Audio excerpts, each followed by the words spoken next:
शास्त्र में कहा गया है कि कलौ चंडी विनायकौ, कलयुग में गणेश जी तुरंत फल देने वाले देवता हैं।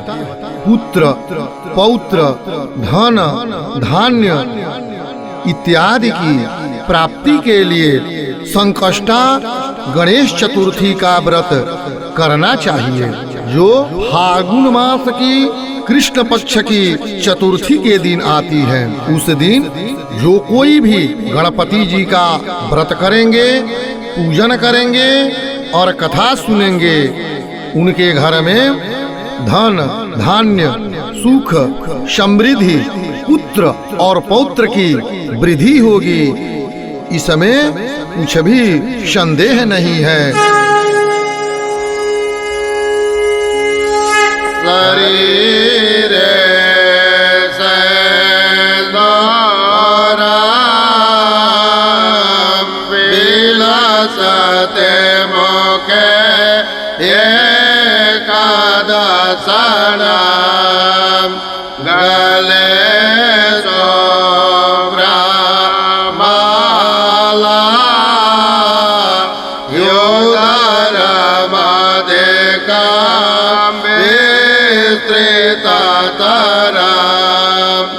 ललाटे त्रैपुण्य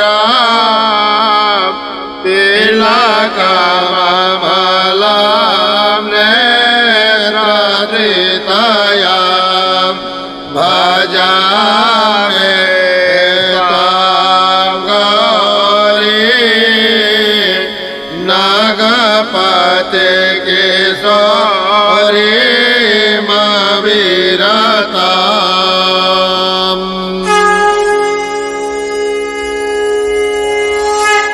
ओम श्री गणेशाय नमः।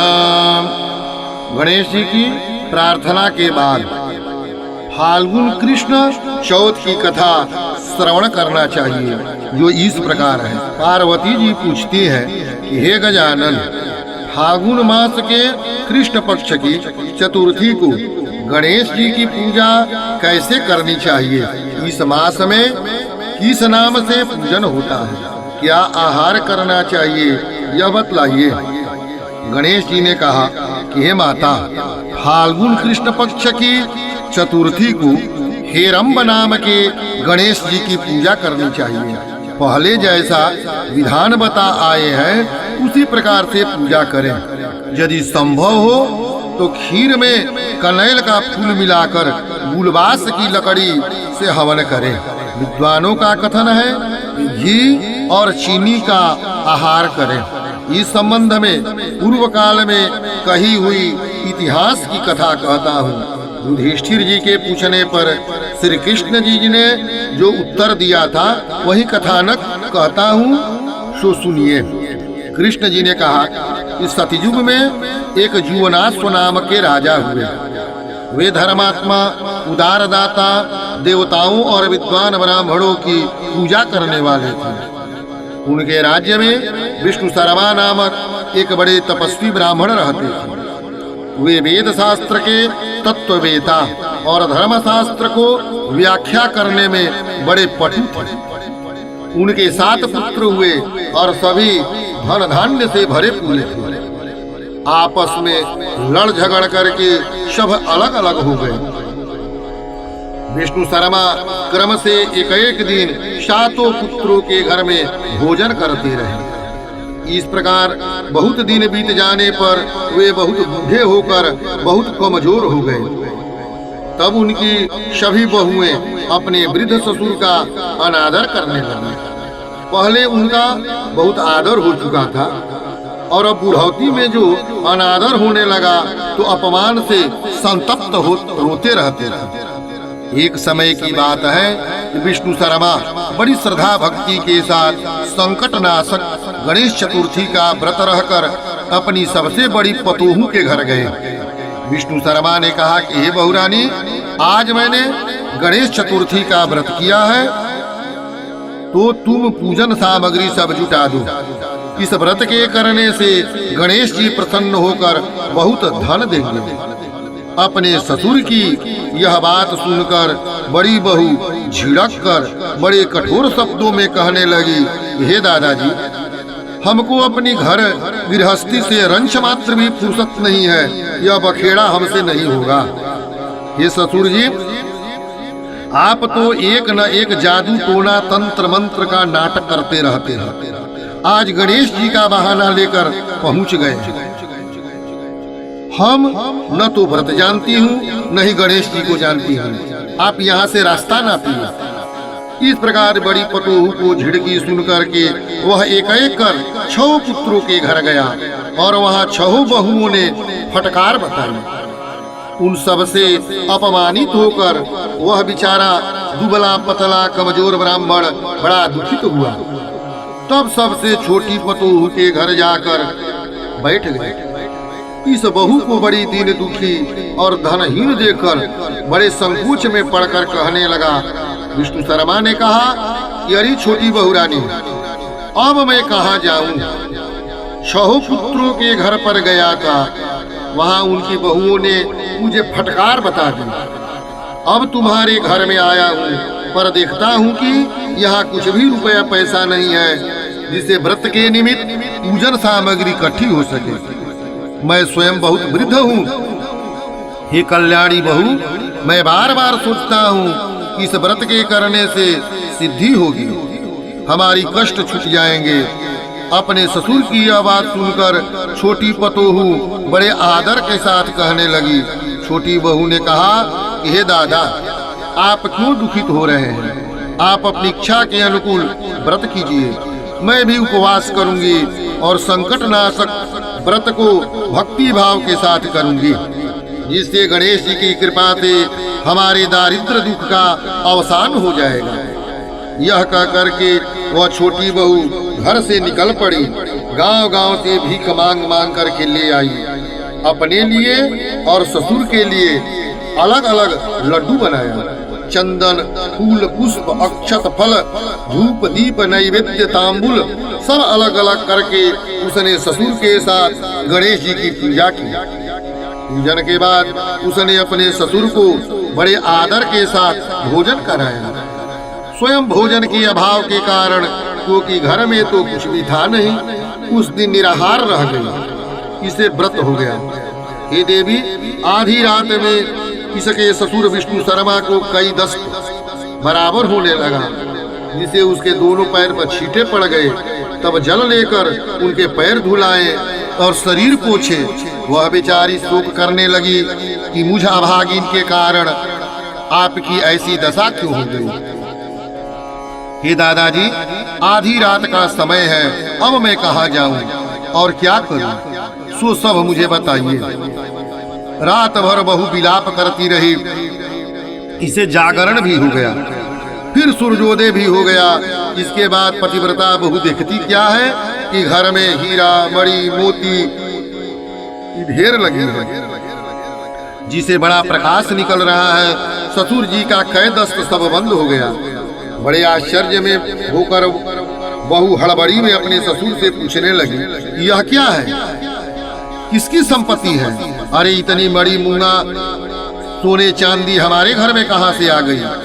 हे दादाजी, क्या कोई मुझे चोरी में फंसाने के लिए यह सब फेंक कर तो नहीं चला गया? अपनी पतोहू की बात सुनकर वृद्ध ब्राह्मण कहने लगा कि हे कल्याणी, तुम्हारी श्रद्धा का यह फल है। तुम्हारे भक्ति भाव से गणेश जी प्रसन्न हो गए हैं। इस व्रत के प्रभाव से गणेश जी ने इतनी संपत्ति तुम्हारे घर में प्रकट कर दी है। बहू कहने लगी, हे दादाजी, आप धन्य हैं, गणेश जी धन्य हैं। आपकी कृपा से गणेश जी प्रसन्न हो गए, हमारी दरिद्रता जाती रही, घर में अपार सुख संपत्ति आ गई। आपकी कृपा से मैं भी धन्य हूँ। ऐसा वह अपने ससुर से बार बार कहने लगी। उधर 6 पुत्रों के बहुओं ने जो इसके घर में विशाल संपत्ति देखी तो उनके क्रोध का ठिकाना न रहा कि बूढ़े ने हम लोगों से छिपाकर इतना धन रखा था, तो आज छोटी बहू को दे दिया। पतोहुओं के कलह को देखकर विष्णु शर्मा डर गए और उन सबसे कहने लगे, इसमें मेरा कोई दोष नहीं है, और न तो मैंने कोई छल कपट ही किया है। केवल इस व्रत के करने से प्रसन्न होकर गणेश जी ने छोटी बहू को इतनी संपत्ति दे दी, जैसा कि प्राचीन काल में कुबेर को प्राप्त हुई थी। हे बहुओं, मैं पहले तुम्हारे ही घर गया था और व्रतानुष्ठान के लिए कहा था, परंतु तुम सबने मुझे झिड़क करके निकाल दिया। तब निराश होकर इस छोटी बहू के घर आया और इसने भिक्षा मांगकर किसी भी तरह से पूजन सामग्री जुटाई। इसके करने से गणेश जी प्रसन्न हो गए और कुबेर की भांति संपत्ति प्रदान कर दी। गणेश जी कहते हैं कि हे गिरिराज कुमारी, विष्णु शर्मा के 6 पुत्र बड़े दुखी, दरिद्री और रोगी थे।